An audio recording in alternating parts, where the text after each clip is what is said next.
Okay, then you pause again for another 5-6 seconds. Okay. Now, I've noticed, first of all, that you talk very fast. Don't do that. FMU listeners can't keep up with you if you talk fast. They think that you're emulating a commercial disc jockey, and you can't do that down here because no one down here ever...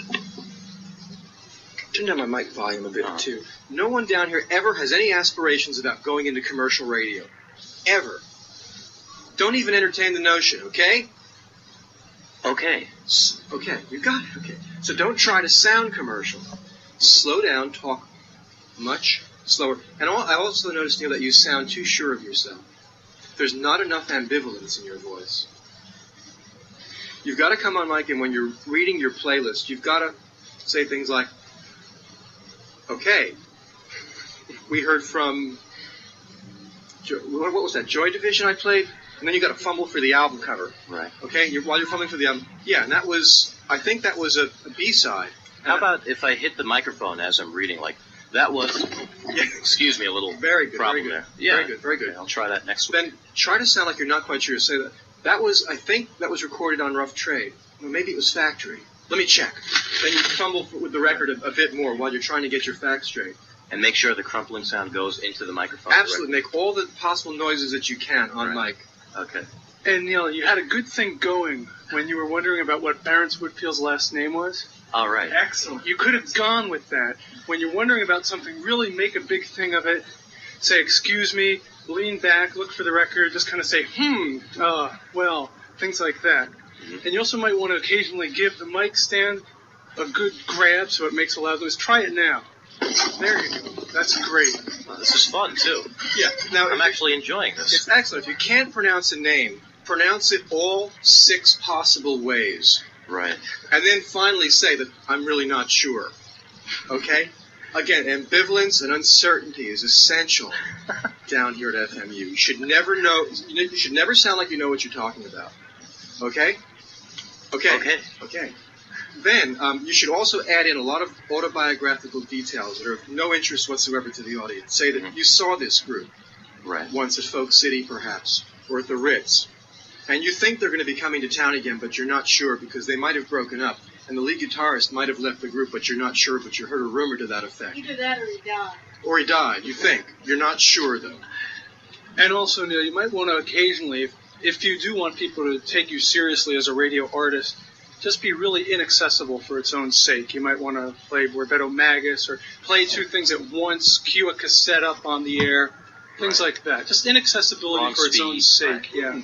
Right. Anything that they would never think of doing in commercial radio, professional radio, or other college radio stations, do it here.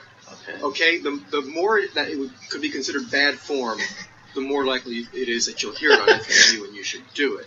Okay? Then, after you've taken about 15 minutes to read your playlist, and by the way, I've noticed that you come on after every 2 or 3 songs and read your playlist, you shouldn't be so considerate of the FMU listeners. You should play about 45 minutes worth of music, consisting of maybe 18 or 19 selections. I like this, too. And then, in the squeaky chair, then come on mic and run down your entire playlist very, very slowly.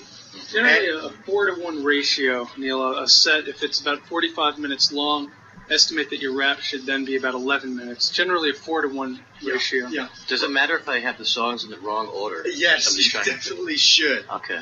You should not have them in the proper sequence. Definitely not. Confuse the listeners as often as you can.